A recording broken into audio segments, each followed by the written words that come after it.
সবগুলো পড়বে আর দিয়ে না ভাই সামনের জায়গায় খালি করে লাইভে আছে ভাই লাইভে আছে সব সামনে ফাঁকা রাখেন ভাই সামনের জায়গায় খালি করে লাইভে আছে আপনাদের উপস্থিত হবে বসার জায়গায় খালি করে লাইভে আছে আপনাদের উপস্থিত হবে বসার শুরু করব ভাই ভাই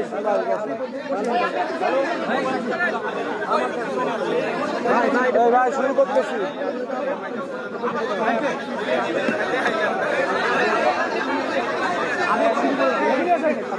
ভাই শুরু করলাম বিসমিল্লাহির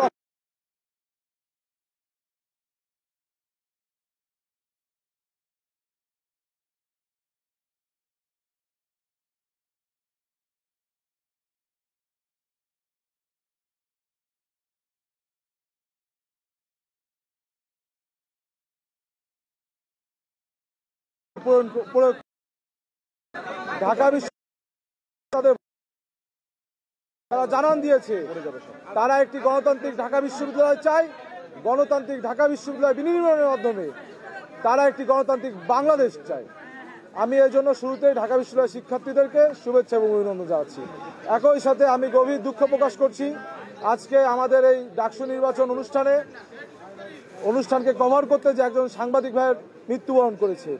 আমরা এই জন্য গভীর শোক প্রকাশ করছি। এই মুহূর্তে আজকে আমাদের ডাকসু নির্বাচন ভোটানুষ্ঠান হওয়ার পর আমাদের এখন প্রেস ব্রিফিং করার কথা ছিল না, কিন্তু আগেও বলেছি এখনো বলছি শিক্ষার্থীদের যে আগ্রহ আপনারা ইতোমধ্যে দেখেছেন, কিন্তু এই মাজা ভাঙা প্রশাসনের মেরুদণ্ড যে সোজা করে দাঁড়াতে পারে না, যে দায়িত্ব সেটি যথাযথভাবে পালন করতে পারছে না, সেটি আজকে আবারও প্রমাণ করলেন। এখন আজকে ডাকসু নির্বাচনের সম্পূর্ণ পরিস্থিতি নিয়ে বিভিন্ন অনিয়ম অভিযোগ নিয়ে আপনাদের মাঝে সার্বিক পরিস্থিতি সংক্ষিপ্তভাবে তুলে ধরবেন বাংলাদেশ জাতীয়তাবাদী ছাত্রদল সমর্থিত প্যানেলের ভিপি প্রার্থী আবিদুল ইসলাম খান। বিসমিল্লাহির রহমানির রহিম। প্রিয় সাংবাদিক বন্ধুগণ, আপনাদেরকে শুভেচ্ছা জানাচ্ছি। আজ সারাদিন অনেক পরিশ্রম করেছেন, আপনারাও ক্লান্ত, এবং এই কভার করতে গিয়ে আপনাদেরই একজন সহকর্মী প্রিয় সাংবাদিক ভাই আমাদের তিনি ইন্তেকাল করেছেন। গভীর শোক প্রকাশ করছি আমরা সেটার জন্য।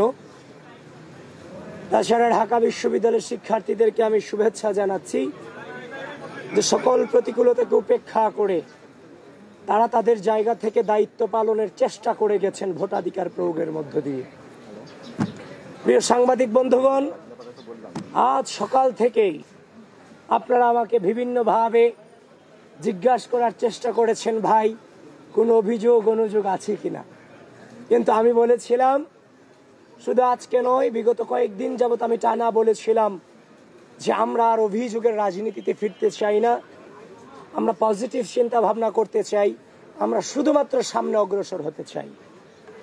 আমরা ভেবেছিলাম গণঅভ্যুত্থান পরবর্তী সময়ে এই ঢাকা বিশ্ববিদ্যালয়ের মাটি থেকে যেমনভাবে ফ্যাসিস্টকে বিতাড়িত করা হয়েছে, রাজনৈতিক অপসংস্কৃতিকে বিতাড়িত করা হয়েছে, ঠিক একইভাবে এই ঢাকা বিশ্ববিদ্যালয়ের মাটি থেকে গোটা বাংলাদেশব্যাপী রাজনৈতিক সুন্দর সংস্কৃতিকে উপহার দিব এই ডাকসু নির্বাচনের মধ্য দিয়ে।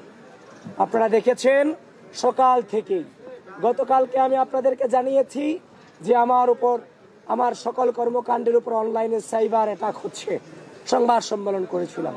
ঠিক একইভাবে আজকে সকাল থেকে আবারও অপপ্রচার করা হয়েছে আমার এগেনস্টে, আমি নাকি নির্বাচনী আচরণ বিধি লঙ্ঘন করে আমি কেন্দ্রে প্রবেশ করেছি। এই ধরনের মিস ইনফরমেশন, ডিসইনফরমেশন ছড়িয়ে বিশ্ববিদ্যালয়ের দায়িত্বশীল রিটার্নিং কর্মকর্তা আপনাদেরকে পর্যন্ত বিভ্রান্ত করতে বাধ্য করেছে। আমি আপনাদেরকে সাধুবাদ জানাই। শেষ পর্যন্ত আপনারা গঠনতন্ত্র পড়ে এই অভিযোগ যে মিথ্যা সেটার স্বীকৃতি আপনারা দিয়েছেন, এই জন্য আমি আপনাদেরকে সাধুবাদ জানাই। কিন্তু অল্প সময়ের মধ্যে এই যে মিস ইনফরমেশন ছড়িয়ে আমাদেরকে সাধারণ শিক্ষার্থীদের সামনে কলঙ্কিত করার চেষ্টা এবং অপচেষ্টা চালানো হয়েছে, সেটা বিশ্ববিদ্যালয়ের রিটার্নিং কর্মকর্তা কর্তৃক, একজন নির্বাচন কমিশন কর্তৃক। সুতরাং এটা কোনোভাবেই মেনে নেওয়া যায় না। এরা বারবার এদের ব্যর্থতার প্রমাণ দিয়ে গিয়েছে। আপনি দেখেছেন আজ আমাদের নির্বাচনী গঠনতন্ত্রে আছে, আপনারা তো 2019 সালে ডাকসু নির্বাচন অনেকে কাভার করেছেন। এখানে ভিপিজিএস এজিএসরা কি তাদের প্যানেলের তাদের ভোট কেন্দ্র পরিদর্শনের সুযোগ ছিল না? অবশ্যই ছিল। তাদের কি পরিচিতি কার্ড থেকে শুরু করে তাদের আলাদা একটা পরিচিতি ছিল না? সব ছিল। কিন্তু বিশ্ববিদ্যালয় প্রশাসন এসব আয়োজনে চরম ব্যর্থতার প্রমাণ দিয়েছে। এবং আমরা প্রত্যেকটা কেন্দ্রে যখনই গিয়েছি আমাদেরকে বারবার এতিমের মতো দাঁড় করিয়ে রাখা হয়েছে, আমাদের সময় নষ্ট করানো হয়েছে। শেষ পর্যন্ত দেখতে পেলাম রোকেয়া হলের একজন মেয়ে ভোট কেন্দ্র থেকে ভোট দিয়ে বেরিয়ে এসে আমাকে অভিযোগ করছে যে ভাই, যে ব্যালট পত্র আমাদেরকে দেওয়া হয়েছে সেখানে আগে থেকে সাদিককে এবং ফরহাদের নামে ক্রস চিহ্ন দেওয়া রাখা হয়েছে। সেটা শুধুমাত্র রোকেয়া হলে ঘটে নাই, সেই ঘটনায় অমর একুশে হলেও ঘটেছে। অমর একুশে হলের যে ভোট কেন্দ্র সেখানেও ঘটেছে। তখন আমি যখন দুটাই ইনভেস্টিগেশন করতে গেলাম, চিফ রিটার্নিং অফিসারের নির্দেশক্রমে আমি ভোট কেন্দ্রে প্রবেশ করলাম এবং তাদেরকে জিজ্ঞাসাবাদ যখন করলাম, জানার চেষ্টা করলাম, এটা নিঃসন্দেহে এটা আমরা অনুমান করতে পারছি।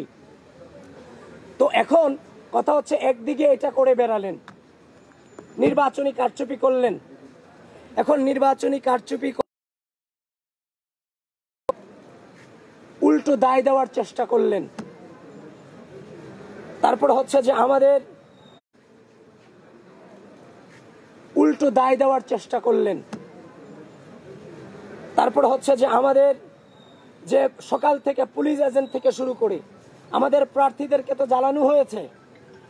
তারপর হচ্ছে যে আমাদের যে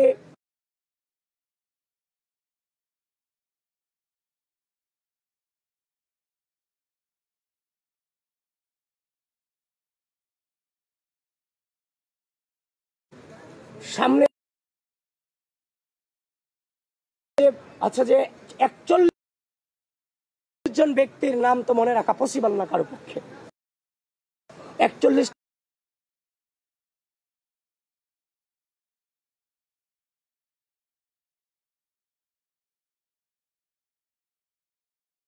দূরত্ব থেকে যখন আমরা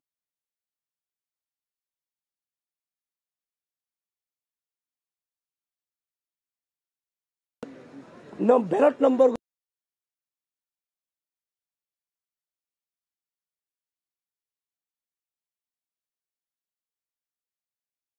নয়, তারপর হচ্ছে অমর একুশে হলের যে ঘটনায় আপনারা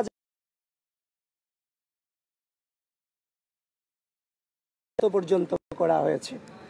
তারপর হচ্ছে যে আপনার বিশ্ববিদ্যালয়ে আমি যতক্ষণ পর্যন্ত ঘুরেছি, ঘুরে দেখি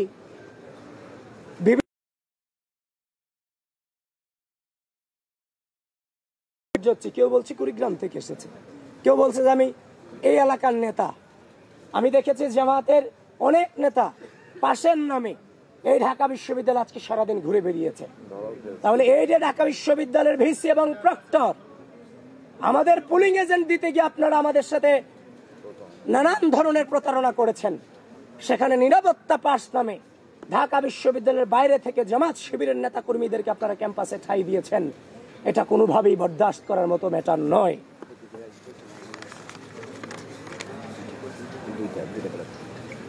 হ্যাঁ, 1 ঘন্টায় বিজয় 71 হলের যে ভোট কেন্দ্র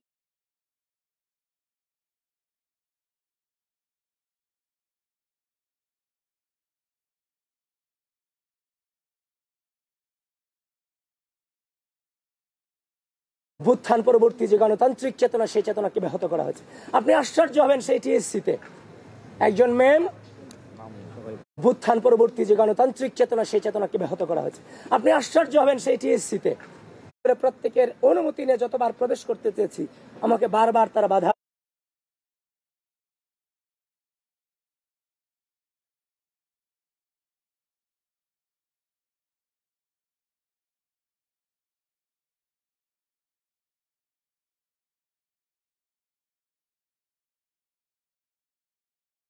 গ্রস্ত করেছেন। সবকিছু মিলিয়ে আমরা ধৈর্য ধারণ করেছি। আপনারা আমাদেরকে অভিযোগ করতে চাইনি। আজকে আমরা এই গণতন্ত্রকে আমরা অনুভব করতে, আমরা এনজয় করতে চাই। দুপুর 1টা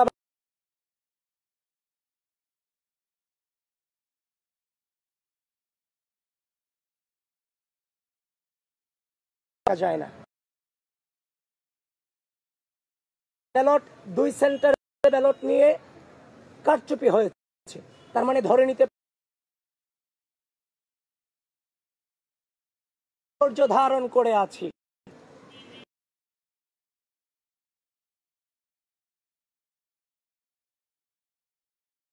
জানিয়ে দিতে চাই, যদি একইভাবে বিন্দু পরিমাণ চেষ্টা করা হয়, যারা বাংলাদেশের স্বাধীনতা সার্বভৌমত্বকে বিশ্বাস করেন না, যারা এই ক্যাম্পাসের সাধারণ শিক্ষার্থীদের মত প্রকাশের স্বাধীনতাতে বিশ্বাস করেন না, যারা এই ক্যাম্পাসের সাধারণ শিক্ষার্থীদের মানবাধিকারে পূর্ব বিশ্বাস করেননি, এখনো করেন না, তারা যদি ভোট গণনার ম্যানিপুলেটের মধ্য দিয়ে যদি নির্বাচনী ফলাফলকে ব্যাহত করার বিন্দু পরিমাণ চেষ্টা করে, ঢাকা বিশ্ববিদ্যালয়ের সাধারণ শিক্ষার্থীরা সম্মিলিতভাবে তাদেরকে প্রতিরোধ করবে ইনশাআল্লাহ। এবং আমরা ইতিমধ্যেই দেখতে পাচ্ছি নীলক্ষেত, কাঁটাবন, চাংখারপুল, চারদিক থেকে দেশব্যাপী জামাত শিবিরের নেতাকর্মীরা সংঘবদ্ধভাবে অবস্থান নিয়েছে। ঢাকা বিশ্ববিদ্যালয় প্রশাসন এবং রাষ্ট্রীয় প্রশাসন, নির্বাচন কমিশন, আমি আপনাদের সকলের প্রতি আহ্বান জানাচ্ছি, খুব দ্রুত এই ধরনের সন্ত্রাসী অবস্থান থেকে আমাদের ক্যাম্পাসের এরিয়াকে, ক্যাম্পাসের আশপাশ এরিয়াকে আপনারা মুক্ত করুন।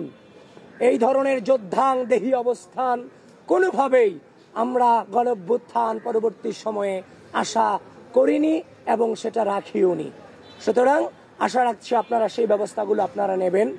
আর এখন যেহেতু ভোট গণনা চলছে, আপনারা আপনাদের জায়গা থেকে সজাগ দৃষ্টি রাখুন, আমরাও আমাদের জায়গা থেকে সজাগ দৃষ্টি রাখার চেষ্টা করছি। তবে বিশ্বাস করেন